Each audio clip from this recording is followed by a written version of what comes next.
Olá, no episódio anterior vimos como as potências centrais venceram a Grande Guerra. E nesse episódio veremos como estão os vencedores e perdedores após a Grande Guerra. A Rússia após a Revolução Russa estaria lutando sua guerra civil, entre os vermelhos liderados por Trotsky, os brancos liderados por Denikin e os negros liderados por Makhno. Tinha também a facção verde, mas ela não tinha um líder. Os alemães dariam apoio aos brancos, mas eles estariam cansados por causa da guerra e com o tempo eles veriam uma guerra civil na Rússia como uma questão complexa, e aos poucos iriam abandonar os brancos. A guerra terminaria em 1922 com a vitória dos vermelhos e a criação da União Soviética. Em 1924 Lenin estava muito doente e acabou morrendo após um derrame. Com isso acontece uma disputa entre Trotsky e Stalin pela sucessão de líder da União Soviética, com Stalin ganhando e Trotsky fugindo para o México.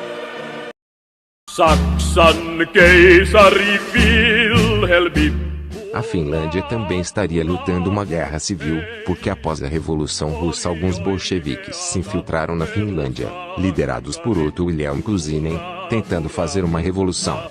Em sinal de amizade o Kaiser alemão Guilherme II mandou soldados para ajudar os finlandeses e aos poucos os bolcheviques foram perdendo territórios, até serem derrotados em 1918. A França perdeu 2 guerras para a Alemanha em menos de 50 anos e agora teriam que ceder colônias e pagar uma dívida enorme. Tudo isso levaria à eclosão de uma guerra civil na França, entre comunistas liderados por Maurice Thorez, fascistas liderados por Philippe Pétain, monarquistas liderados por Luiz Felipe Roberto e republicanos liderados por Charles de Gaulle. Os alemães não praticariam nenhuma intervenção, se preocupando mais em defender sua fronteira. A guerra terminaria em 3 anos com a vitória dos comunistas e a criação da Comuna da França. E após os vermelhos vencerem a guerra civil na Rússia fundada a Terceira Internacional Comunista. Em Portugal após a Grande Guerra a República seria deposta e no norte os militares reproclamariam o Reino de Portugal, porém ao sul estoura um levante socialista. Com isso Portugal estaria em guerra civil entre os monarquistas de Dom Manuel II com apoio alemão e os comunistas de Bento Antônio Gonçalves com apoio francês.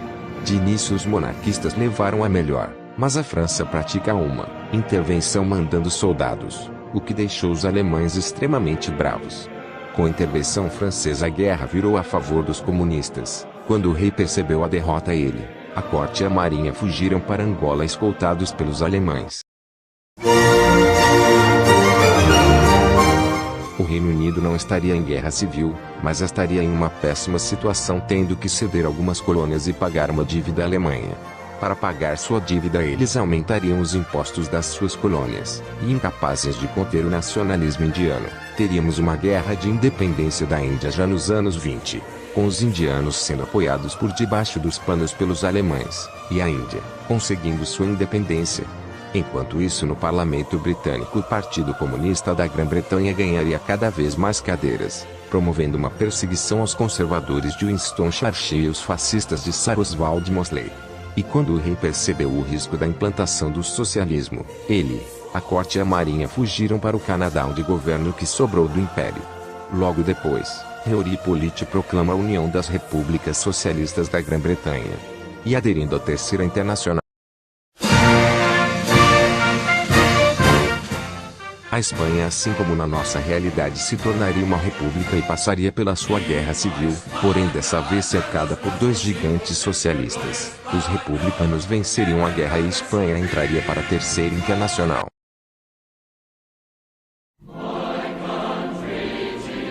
Os Estados Unidos sairiam extremamente mal da guerra, perdendo territórios para os mexicanos e tendo que pagar uma dívida à Alemanha. Traumatizados com sua primeira derrota, os Estados Unidos tomariam uma postura isolacionista. Em 1925 aconteceria uma tentativa de revolução comunista, que seria suprimida pelo exército americano. A crise de 29 seria pior do que na nossa realidade, porém seria devastadora apenas aos Estados Unidos. Com o medo do comunismo e perda de fé no capitalismo, a população elege o Leon Douglas Pelé do movimento Silver Legion of America, que transforma o país em uma ditadura fascista.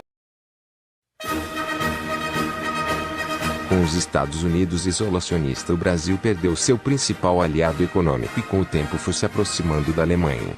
Em 1930 Getúlio Vargas tentaria fazer a sua revolução, mas como o Brasil não foi afetado pela crise de 29 ele falharia e os alemães praticariam um intervencionismo restaurando a monarquia com Dom Augusto Leopoldo como imperador.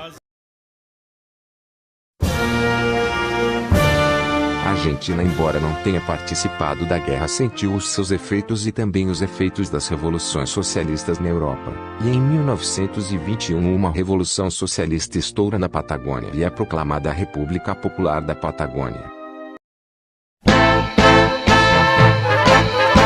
Na Ásia, o Japão teria que pagar uma reparação à Alemanha e, igual aos Estados Unidos, se tornariam fascistas e isolacionistas. Mas isso não mudaria em nada a Segunda Guerra Sino-Japonesa, com os japoneses invadindo a Manchúria em 1937.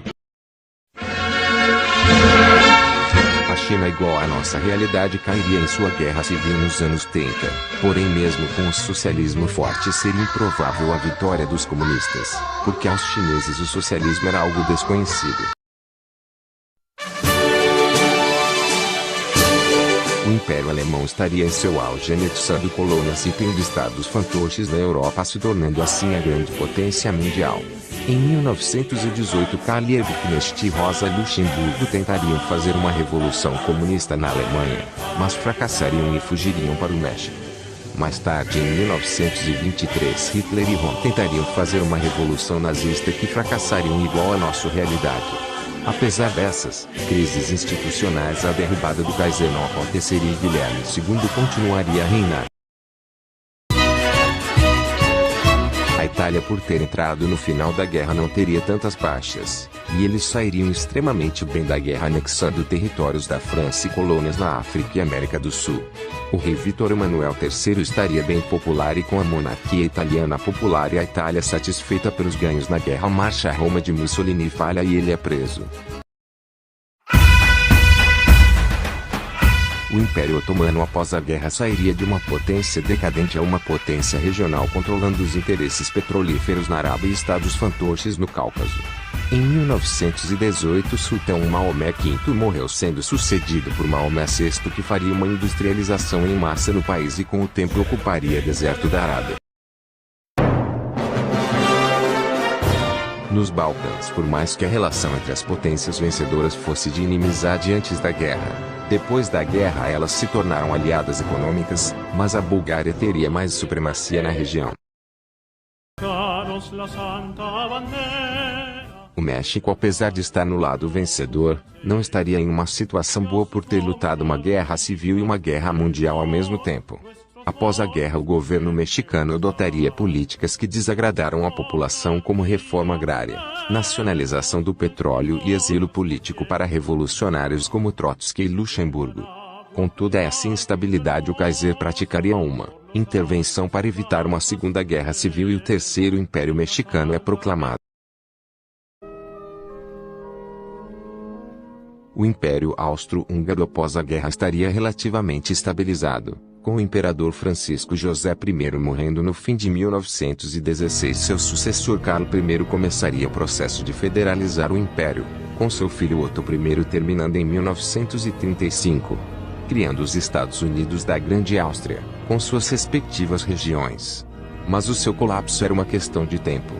E em 1938 a Tchecoslováquia é a primeira a deixar o império, com logo em seguida os estados dos Balcãs deixando o império. Após isso a Áustria decreta a dissolução do império. E com o tempo vai acontecendo uma assimilação étnica e cultural, com os estados de povos de outros países se juntando a seus respectivos países. Nos Balcãs é formada a Iugoslávia, mas logo em sua independência o país cai para o socialismo na Revolução de Joseph Tito, com logo em seguida a Albânia caindo na Revolução de Enveroxa e a Hungria na Revolução de Béla com os três países aderindo à Terceira Internacional. Em 1939 a Iugoslávia declara guerra à Bulgária para recuperar a Macedônia, logo depois a Hungria declara guerra à Romênia para recuperar a Transilvânia. No que seria o começo da Segunda Guerra Mundial.